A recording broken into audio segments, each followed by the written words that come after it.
Welcome to Altar of the Demo Gods.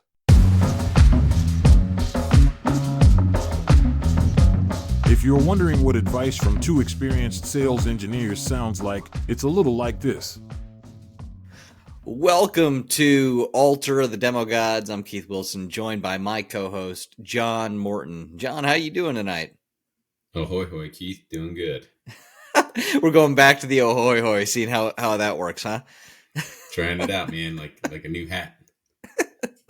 That's all right, man. We'll just shoehorn it in. Eventually, you repeat something enough, and people will just buy into it. So we're gonna keep that going, and we'll see if we can get it to catch on, like a STI. TikTok influencers using ahoy, hoy. We know we made it.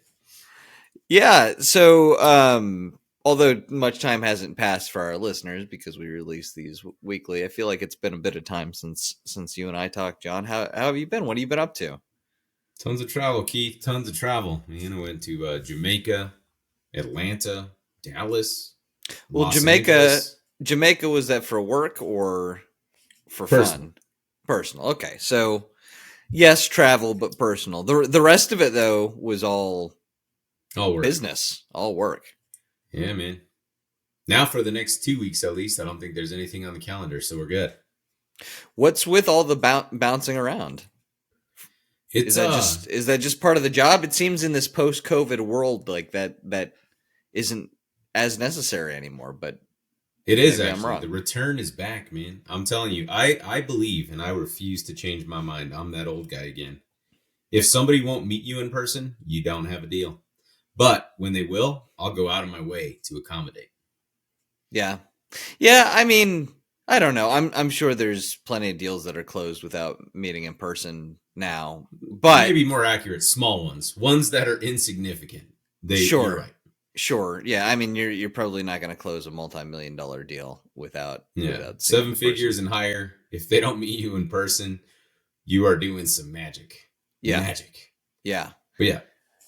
Okay, so travel, that's back to becoming part of the job. And that's not necessarily a horrible part of the job. It can be exhausting though. Travel can be wearing. when you have thin hotel room walls and you can hear your neighbors' activities, for lack of a better term. And the showers don't get hot. And that's the worst. Levels are low, Yeah. Yeah, I noticed that. I don't want to go too far down this hotel and travel rabbit hole, but it is part of the job. So let's go on this rant for a little bit. I have noticed that since COVID, it feels like hotel room cleanliness standards have gone down. You think it'd be the opposite, but I feel like the quality standard for a clean hotel room has gone much lower. And it's embarrassing to me. Embarrassing. Well, how low it is. Most chains are like, oh, well, we're not going to send a maid for like 3 days. It's like, I'm here for 2, and that's still kind of gross. Yeah, right. I mean, this is a big public place. There's lots of people here in close quarters. Like cleanliness is extra important. But the shower thing, yes, to me, that is the worst. Like that is, you get up generally you're getting up earlier than you need to because you're not familiar with the city, and you've got morning appointments you got to get to and things like that. So generally, it's just refreshing too, like a nice warm, clean shower. I like warm showers for refreshing, but yeah. Well, and for me, I know it helps a lot. Like when I have like when I'm anxious or when I'm super stressed, just like a warm shower. Even when you're away from home, it'll kind of center you too. You kind of feel trapped in that world. But yeah, you go and turn the shower on and it's cold, and you push it all the way up to hot. And then it scolds you for 5 seconds, and it's back to ice cold again. I would love if that even happened. This was I know the scolding is wishful thinking. Usually it just never gets hot. At that point, you got to make the decision, too. Do I just jump in and go for it? Or do you just, be disgusting and go filthy? It's a tough choice. Yeah. Yeah. I go in. I'm like, all right, let me just focus for 2 minutes. Jump out freezing, literally go try to dry off and get under the covers again because you hope they'll make the sheets that day and warm up and then go back.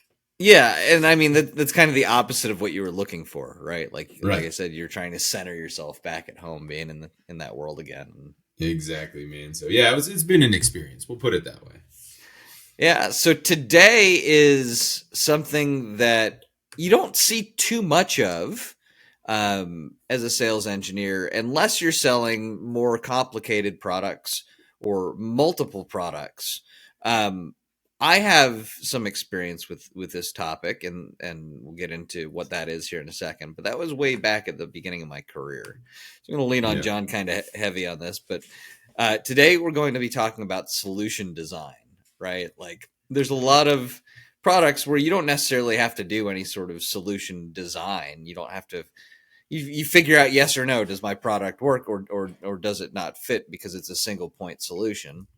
And then maybe there's some configuration changes, but you're not figuring, okay, well, I've got this product that's got 15 different modules, and now we've got to figure out, do these modules work for you, or the getting to what you want, or you're selling you're part of a partner, a VAR or something, and you're selling this overall overarching solution, right, that you Yep. architected. Maybe we'll get one of those guys on in the future, because I think they would probably be best for this Yeah. type of conversation, because the solutions that you're designing there are so complex, right? Yeah. Multi-product, multi-vendor projects to try and fulfill a specific business need.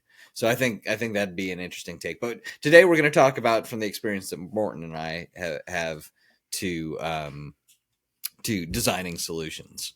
And also, I guess a good kind of takeaway from this too is, you can use this to technically qualify, or disqualify. Well, I guess it's or. It's not Yeah. and. There's no and. You can't be qualified and disqualified at the same time. You're either going to be qualified or disqualified, based on some of these steps, right? Yeah. Trying to do it. So let's start at the beginning. That's just understanding what it is that the customer wants. What's the best way for you to elicit what it is the customer is trying to tell you? Because oftentimes, and I recognize this when I used to work in support, when somebody calls in with a problem, and it's the same thing when you're talking to them for a sales solution design call, is they don't necessarily understand the problem that they're having. They'll often describe a symptom of the problem that they're having, but it's not all encompassing. So how do you elicit the deeper conversation with those customers? Yeah. I do think it goes back to discovery, right? And I'm going to get on my pedestal for this one, right? And chat a bit about it, because when I've engaged with customers following kind of like a sales process, as annoying as it may be to them in the beginning, we're asking a lot of questions. We're trying to figure out, what does your environment look like, right? What do you do? What does success look like to you? How can I help you build a deck to sell to your buyer, right? You're internally selling what we may have proven in the POC or in the product we're selling. At the end of the day, the customers that really buy into that, they appreciate it in the long run. What does that mean? My enemy number one, RFPs, absolute garbage waste of my time, right? Where they're saying, I want you to do X, Y, Z. You're going to love the episode we're recording later tonight, John. Right? And you show up and they're like, just give me what I want. And you're like, well, I don't know if this is exactly what you want. You put it in the document, but you copied it from somewhere else. Let me give it to you. What I'm trying to say is, if they have an active buy-in in the process of, I've sold identity for a few years, 12 years ago and now. There's a lot of parts and pieces, right? So I'm architecting a solution based on the modules we have. We're asking very fundamental things like, okay, step one, what do you connect to as an identity provider? We go through that process. What does that look like? Step two, what are you trying to do after that, right? Step three, what is the data lake you're sending your security events to? When you really get into the details, and I like to call it architecture whiteboarding, it's very, very rewarding in the long run, because you learn about your customer and you understand them. So again, it goes back to that point about discovery. Help me help you. I can't just give you a toolbox and say, go find this thing and it'll work. It's better if you kind of give me the descriptors, or us as the vendor, the descriptors. We can help you solve and architect a better solution for you, right? You mentioned a term there that I want to double click on for a minute there, and I feel like I just used some sort of buzzword, and there should be like fireworks or something that go off in the background. But I want to architecture whiteboard. What is that? It's one of my favorite things. Favorite thing. So any technical solution, whenever I get into that stage of let's figure out what we're trying to do and how do these different components fit, like we're talking about right now, right? Designing a solution. My personal favorite thing, and again, this is best done in person, but you can do it remotely with a certain tech, is whiteboarding. Let's start somewhere. Where are we starting? You literally whiteboard out a little square and you say, hey, this is my identity provider. What does the flow look like from here? I want to connect to XYZ. You put it on the whiteboard. What things are involved there technically? So you're literally whiteboarding out a snapshot of the world. And most folks that make it to the level of an enterprise architect to any degree, solutions architect, engineering architect, right? They normally know how to do this very well, is conceptualizing what somebody's environment looks like so we can architect a solution. And it's something I like to put in my playbook of give me 90 minutes to 2 hours. I'll buy you lunch. Let's go get in front of a whiteboard and draw out what your world looks like and where my solution can fit. Yeah. From a business point of view, too, I like to do gap analysis, right? Where are you now? And it kind of fits in with, because you can do this on a whiteboard. You can do it as part of whiteboard. This is before an architecture sort of meeting, but you can definitely do this on a whiteboard. It's a good exercise to do in these discovery meetings is where are you now, right? These are the programs, or not the programs, but the projects that are going on as part of these different ongoing programs and objectives at work, or, you know, goals that your business has or your business unit has. Where are you now against this? Where do you want to be? Okay. Yeah. So we've got those two disparate things on either side of the board. And then in the middle, that's where we diagram out, well, how do we get there? Yep. And that can be process, or it can be our solutions pieces, right? It can be technical requirements for our solution pieces. So doing that sort of gap analysis, I think, is a good way Good point. To elicit more, more from them, because what I've found in my experience as a sales engineer is the people that I'm talking to know the business value, but they don't know how to articulate it. And this is a really good way to get it out of them. Yes. Yeah. So related to that, and I didn't mean to overlook it, but you're right. We have this podcast to discover the nuance. I was talking about the technical aspects of it, but that whole way through, even with architecture whiteboarding session or in discovery, what we're doing is we're helping our customer understand their environment, and we're looking for pain. Like you said, we always say, no pain, no deal. So through a discovery of this process, right, or what people are involved, we're pointing out like the crunchy parts. Where is it difficult? And we're making notes of those because, again, we're still trying to sell this solution at the end of the day to our champions, economic buyer. We're trying to upsell something to them, and that's all part of it. We're collecting that data. Well, and I think what you're talking about, the architecture whiteboard piece, that comes after, right? That comes after. Well, and it's still, you're never really done understanding the client's needs, because I feel like you continue to discover things as you go, right? But what you're talking about is where we really start to tailor solutions, where now that we think we understand your problem, and before you move on to this tailoring solution part, you really should put down in writing what you believe the understanding of your customer's problem is. What their we pain want them to points buy are. into that. Correct. Yep. Right. And you should put this down, and then you should ask them. You say, this is what I've heard from you. Is this correct? Are these things correct? Right. These are the pains that you're having. This is what I understood. Having that clarification is important, because you're about to invest a lot of time in these people, and you want to make sure you guys are on the same page up front. Because if you go through this entire process and it starts breaking down at the end, you can come back to it and say, well, I thought we talked about this. And it's not like you're holding their feet to the fire or anything, but it is holding them accountable, right? By saying, well, you told me the problem was this, and that it was valuable to you to solve this problem. So we sat down and said, okay, here's where you are now. Here's where you want to be. And we decided what it was going to take for you to get there. You agreed that I understood that problem. Would you still say that this is the problem? Right. And most of the time they're going to have to say yes, unless the reason that the deal is blowing up is because everything just shifted. Right. Yeah. If your understanding of the problem has changed completely, then Obviously, that's going to blow it up too. But it also gives you the chance to salvage it. I think that's for another show, though, to really dive into that. Yeah, exactly. But making sure that you have that buy-in before you take it to the next step, and start making it more realistic by having architecture conversations, because there's a lot of times in architecture conversations where it's not just you and the customer anymore. You're involving other people. Last piece on this too is I like to be honest as well, right? If I'm going through this process, either early on to your point of discovery, asking questions, or we have made it to a whiteboarding architecture conversation, I am not afraid to tell you, look, we don't do that. Here's some solutions I recommend. This isn't a good fit for me, but I can solve these pieces for you. Is that important enough problem for you to solve? Right. So I like to do that personally because I want to help genuinely. So, yeah. Charles, who's a friend of this show that we had on, Charles Herring, has a story. I can't remember if he told it on the podcast or not, but this was when he was a sales engineer before he became a sales an account executive, and I became his sales engineer. But he'd walked into a meeting, and the customer was describing a problem that our solution, yes, did solve, but it didn't do it that well. Like if you were buying our solution for its main use case plus this other thing, then fantastic. Like that's just an additional icing on the cake. But if you were buying it for just this one piece of it, there's another company that does it better and cheaper.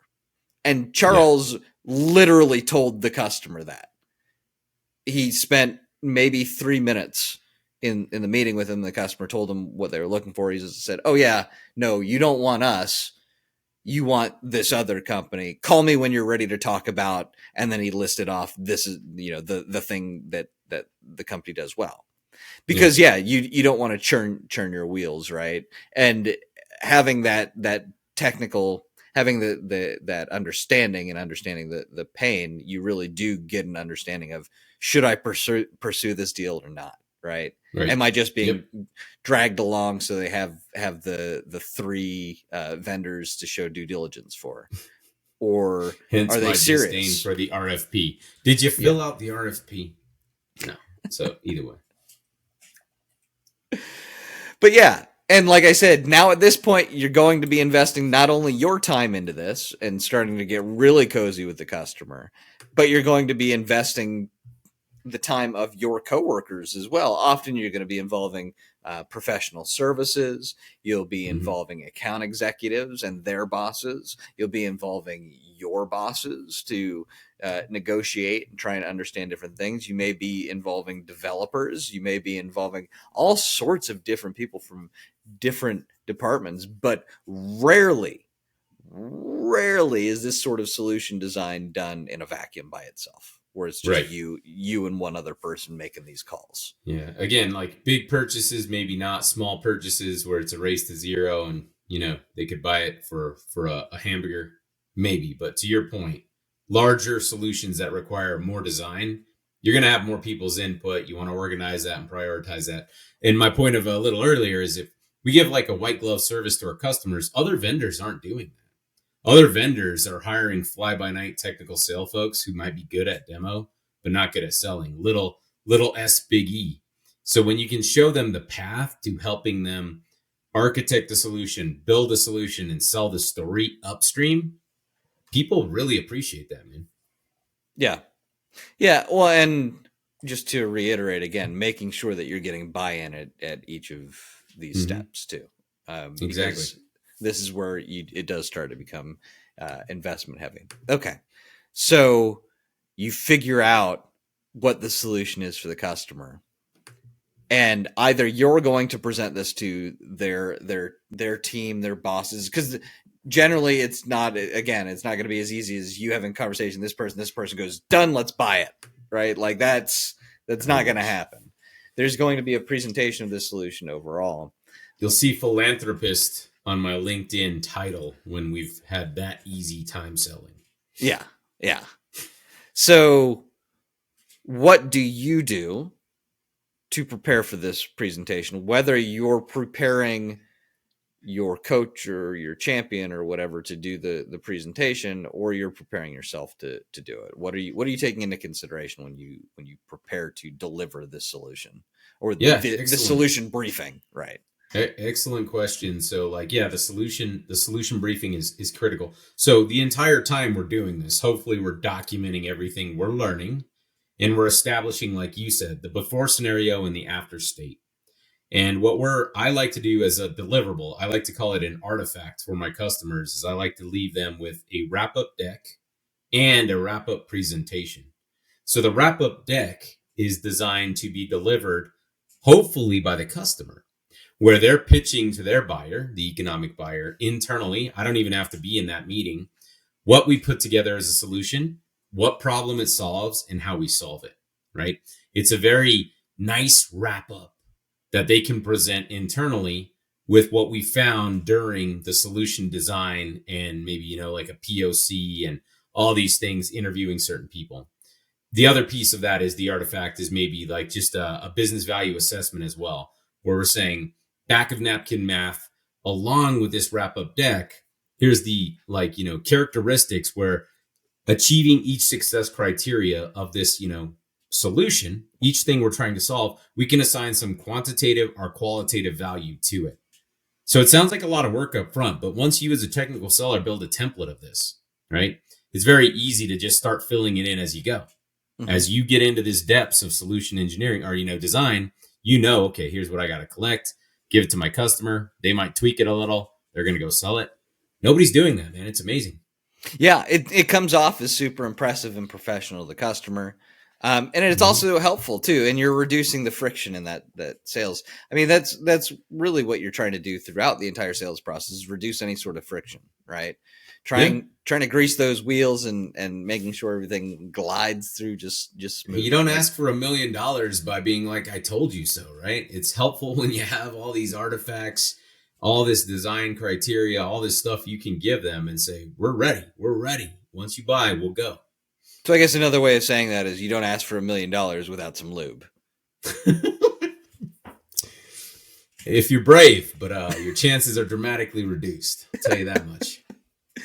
Okay, so let's say the solution gets presented and the executives come back and they don't kill it, right? But they have some concerns, or your assumptions have changed. Do you start over from the beginning? Do you try and get a meeting with those executives? What happens there? The report you get back, again, it doesn't say like, oh, well, this is a bad idea, we're not going to do it, but it's, oh, well, the executives have some concerns. Right. So one of the things I like to throw in is, hey, this is why you're going to work with us as a business partner. We will address those concerns unless they're absolute showstoppers. If they're showstoppers, we'll stop. If not, what we should have learned through the process of discovery is associated to pain. What's the timeline? This happens a lot more often than we like to admit, but nobody ever comes back and says, I'll take it. So we start to say, well, given the pain you described and given the timeline you have to solve it, if we wanted to work backwards from that timeline and deploying the solution we gave you that's relatively complex, we need your buy-in from here, and we'll give you certain commitments that will make right whatever those issues are, whether they're technical, business, dollars, right? We have a point at which to now negotiate where we're saying, you have agreed to our solution 80% of the way. Don't let the extra 20% hold you down, because otherwise you're going to waste more time trying to figure out somebody else. So that's one of the tactics I like to use in kind of, hey, man, we're almost there. Can I help you? And hopefully you've gotten that buy-in because you're very professional about this approach. So, yeah. And as a side effect of this entire thing, and you mentioned this, you're building a partnership. You're not viewed as the vendor anymore. You're viewed as a partner of the customer. And this is what a true partnership is. Exactly. Right? Yeah. It's not just going, okay, well, here's the solution because I said so. Now give me money. No, you haven't established buy-in. You haven't proven that you understand the problem. You've shown no empathy whatsoever. Something else I want to add to the presentation part is you're telling a story. Mm-hmm. Remember, one of our older episodes, it's older to me because we recorded it a couple weeks ago, but newer to folks this week. really tearing down the fourth wall, but was with Eric on. I was talking about storytelling, right, and how that's ingrained in us. It's part of our. We need it as part of an evolutionary feature to survive. So make sure that you're telling a story with that final presentation. Tell the story of here's where you are now, here's where you want to be, and here's how I'm going to get you there and make you all look awesome. Yeah, man. And I'm going to make everybody here look like a rock star. Yeah. And we're going to, because we're going to help you go from whatever this is to this to realize this business value. And that's where a champion is the most important thing, man. Behind closed doors, when you're not around, they're really advocating for it. They're pitching it. They're excited to talk about this. It's very rare that you're going to lose a deal like that. Yeah. Yeah. Solution design is a very complex topic, and we are really just scratching the surface. Yeah. And I think John and I were even talking a little bit before we started recording tonight, and both of us are, again, with the experience that we have, I would say are amateurish when it comes to solution design. Yeah. Because we haven't done a ton of it, and it's been a while. Yeah, some of these can take years, man. Like, it's not like I'm giving it like from my purview as a vendor where I have a few months, but some designs can take years. So yeah. And when you work for a company like IBM or Cisco, right, where you have multiple business units that cover multiple pieces of technology that do all sorts of different things, but all of those different things can be utilized together to complete some sort of goal, program, project, whatever, including the project managers and program managers to run them. Exactly. That solution designing takes a lot of heavy lifting. To get an expert to talk about that on this show. We really should. I should see if I can reach out to anybody that I know at Cisco. I don't know if I know any of the big solution designing guys, but we really should that or find a VAR that kind of has to do the same thing too. Yeah. But before we wrap this up, I will say parts that I think you should remember in summary, and then I'll let John go for his. Discovery, gap analysis is helpful. Making sure you get buy-in, and that there's clear communication, right? That you are articulating back in your words what you've heard from the customer, not rephrasing what they're saying, but in your words what you've heard from the customer, and then getting their buy-in to agree with, yes, that is the problem that we're trying to solve, and then telling the story once you present this final presentation of whatever the technical solution may be. John, what do you have to add to that? Yeah, I would say, in technical sales, go ahead and give them the white glove experience. There is nothing wrong with that in being a sophisticated seller where you are a professional. It's not rocket science. Once you build a template, you can rinse, lather, and repeat across many orgs. And definitely consider that idea of a architecture whiteboarding. It's one of the most powerful tools I have. I'm shocked more people don't do it, but really get to know somebody. Even that hand-drawn chicken scratch you got is powerful. So awesome. So John's going to love this. Tune in next week where we talk about RFX responses, and that X can stand for I, P, Q, all sorts of different stuff. We're going to talk about that more next week. If you want to make sure that you hear that episode, make sure that you're subscribed. You can get Altar of the Demo Gods on anywhere that you get your podcasts. If you're unsure of where to get us, you can find out everything Altar of the Demo Gods by going to demogodspod.com. It's got links to everywhere that we're on, Spotify, YouTube, Apple, all of those things. We're there. Follow us on social media, both on X and on LinkedIn. Currently, we're looking at other platforms, but those are the two that we're really focused on for right now. If you have any questions or think you'd be a good guest on the show, go ahead and send us an email, demogodspod@gmail.com. I want to thank you for tuning in. Catch us next week where we talk about RFX responses. John, that's going to be a great one. I can't wait to hear what you had to say. Thank you all for tuning in. We'll catch you next week on Altar of the Demo Gods.